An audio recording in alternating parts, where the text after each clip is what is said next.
Hey guys, today we're taking a look at the new McFarlane Toys DC Multiverse Target exclusive gold label Animal Man.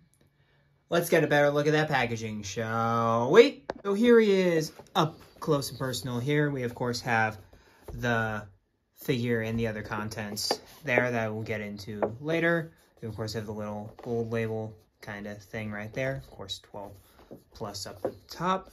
Of course, the DC Multiverse logo with the nameplate, which happens to be Animal Man. On the side, we of course have Animal Man nameplate again. DC Multiverse logo up top. On the bottom, we have the McFarlane Toys logo right there. On the back, we of course have a comic book panel from the Animal Man books. And of course, this is obviously from the Human Zoo, which I'm not familiar with. I've never read an Animal Man comic a day in my life. But here we are. And then on the other side, we of course have the McFarlane Toys social medias down there. You can follow them at Facebook, Twitter, or Instagram. On the side, we of course have Animal Man from the Human Zoo again. Then you have the DC Multiverse logo right there. And of course, the McFarlane Toys logo on the bottom. And on the very tippy top of the packaging, you of course have the McFarlane Toys logo right there. And of course, 22 moving parts.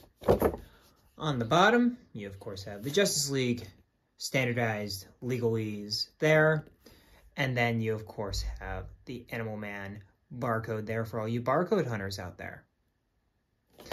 But alright guys, let's get this dude out of the packaging. So here is Animal Man out of the packaging. And of course, before we take a look at the figure himself, we're of course going to take a look at the other contents. So up first we have, I gotta do it. I'm sorry, I gotta do it. Every time, gotta do it. It's the hockey puck. And of course, it has the DC logo right there. Little one peg right there. And then of course you have 4 little printouts on the back. And then you of course have the card, which has a comic book panel of Animal Man from the story arc, The Human Zoo. I just yeeted that card.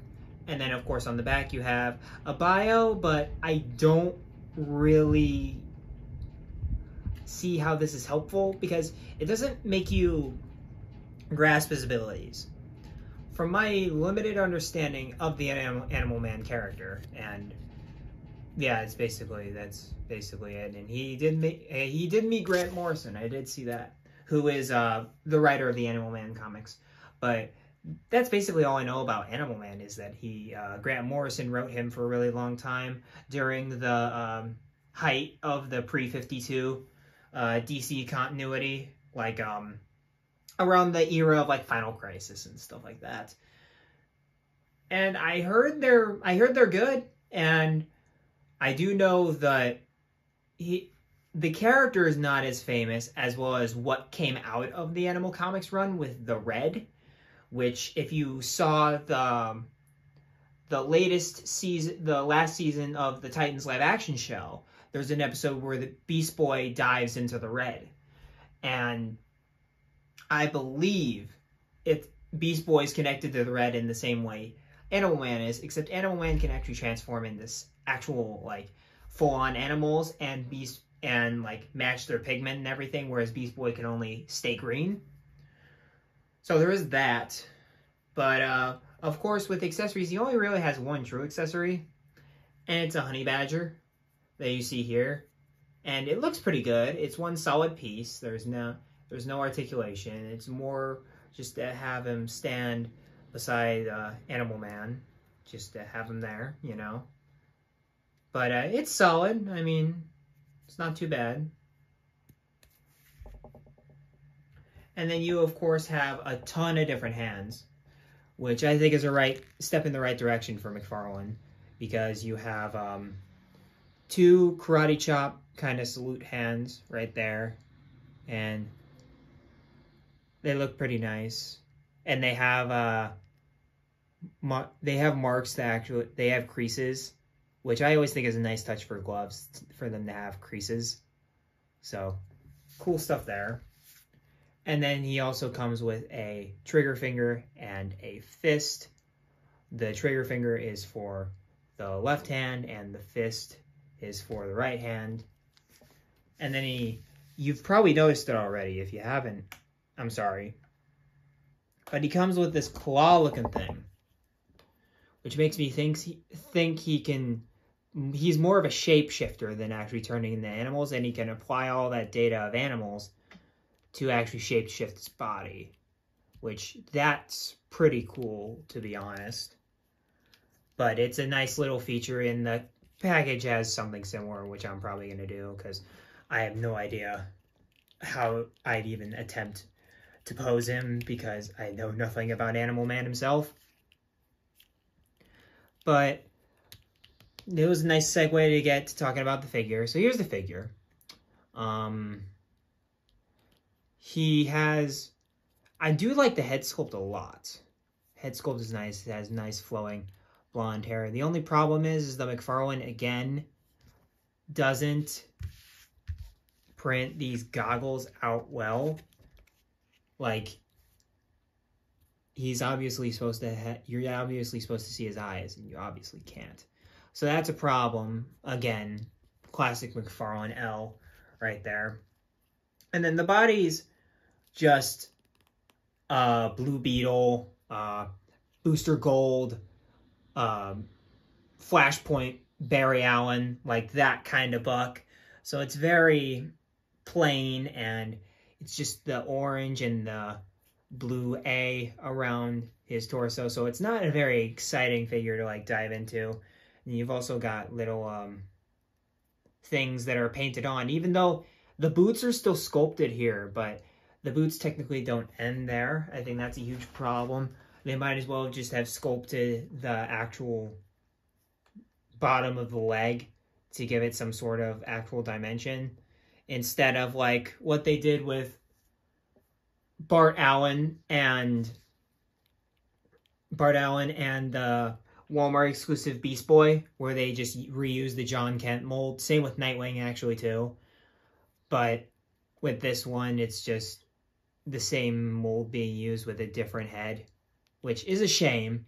Even though I guess they kind of do make up with it with all these different hands, but still, it's kind of annoying to see them use this mold without actually, you know, doing something new besides the head. But again, relatively simple figure, you know, black, orange, and blue with this claw-looking hand, which looks awesome. I do like that. But besides that, of course, I guess we can go into the articulation, since I pretty much went over everything I needed to go over.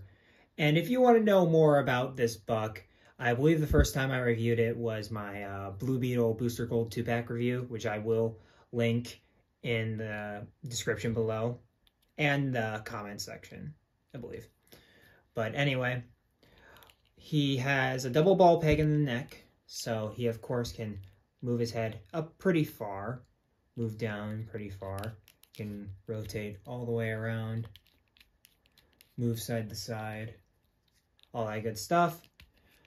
You of course can have the butterfly joint right there, hinge up, spin all the way around, bicep swivel, double jointed elbows, which again, yowza. And then he has my least favorite version of these, because they look so bad when you don't leave them straight. Like, look at that. I get it, the range, but they just look horrible. They look horrid every time you try to use them. You can only really make them look good when they're flush, unless you do some kind of forced perspective kind of thing. Besides that, it looks horrid. Like, Todd really needs to stop using these joints because they're just bad. Like, as much as I love the wrist joints, and because you can make them do both roll the dice and standard up and down, that's brilliant, but still, they look bad. Todd, make them better. Like, sheesh. It's not that hard. Probably is harder than it looks, but Then you, of course, have the torso articulation right there. Of course, I try to make it the A look flush the whole time, sometimes to minimalizing effect. You, of course, bend that far forward, which isn't the best. You move back. You, of course,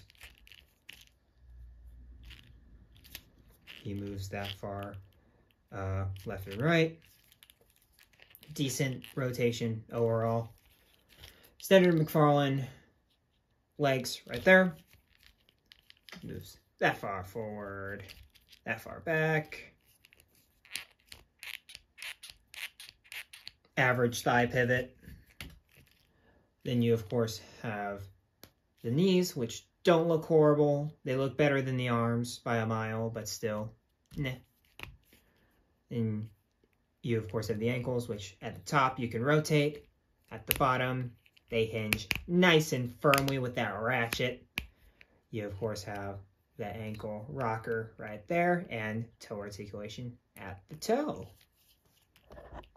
I also forgot to mention during the more of a in-depth look of the character, these armpit joints don't really work sometimes because you can obviously see black where there's not supposed to be black. I know they rotate, so that's probably why they just left them black, but it's still kind of like, you know, what the hell kind of thing. You kind of have to force it to look level. But it is what it is. And here we are with Animal Man with the world's finest. 3 Jokers, Batman, and Hush, Superman right there. Even though he could still technically be okay in the world of the more hyper-realized, more texturized characters, I'd put him with more of the streamlined figures like Hush, Superman, or more along the lines of, like, I don't want to say Hush Batman, because Hush Batman has a lot of depth to him in terms of his cape. I'd say something more along the lines of, like, Flash or Black Lightning. Both of those, I think, are relatively streamlined. Captain Atom, too. A lot of those figures, I think, could fit more in than 3 Jokers. But he still works with the more realistic side of the comic book line. Here is Animal Man with more people of his level. We, of course, have Booster Gold and Blue Beetle. Again, all using the same buck. I mean, I guess it works, but at the same time, the boots don't. Todd, what are you doing with them boots, man? Just have some gall and repaint that or resculpt that. Like, come on. But yeah, honestly, guys, that's pretty much it for what I've got for Animal Man here. Overall, I'd honestly say he's kind of a miss, to be honest. I'd pass on him if you don't like... If you're not a huge fan of obscure characters, there's no real draw to buy him. And I understand why he's an exclusive. Because nobody would buy him who doesn't know about Animal Man. There's no kid that'll go around being like, oh, I just want to buy Animal Man, you know? Like, nobody in the... who hasn't either read the comics or knows a lot about DC even know who Animal Man is. So on that level, I'm going to have to say it's a pass. But, I mean, it's a retool. It's got the cool hand thing, which bumps it up a peg. But honestly, I'm going to have to sit on a 5. Like, it's fine, but you gotta really love either obscure characters or the character himself. It's not one of those, like, if you're building a Justice League, you're not gonna get Animal Man. Unless if you want to get every single superhero on the planet, then sure. But, again, if you like the character, you've already made your mind up. If you like obscure characters, I'd say get him. He's a retool of a solid buck. But there's nothing new with this guy at all. So, if I wanted my Justice League shelf to not be a mix of prominent and obscure DC characters, I probably would have passed on him. But with that saying, guys, if you enjoyed this review, of course, like, comment, subscribe, all that good stuff down in the comments below. And as always, let me know what you think. I really love hearing your guys' opinions on these guys and conversing with you guys. It really brightens my day. And, of course, be civil and all that good stuff. Be kind, caring to one another and all that. And I will catch you guys in the next video. And, oh, how about this? It's insane that we have Animal Man before a proper Wonder Woman, right? But besides that, I will catch you guys in the next video. And that's all. See you guys later. Peace.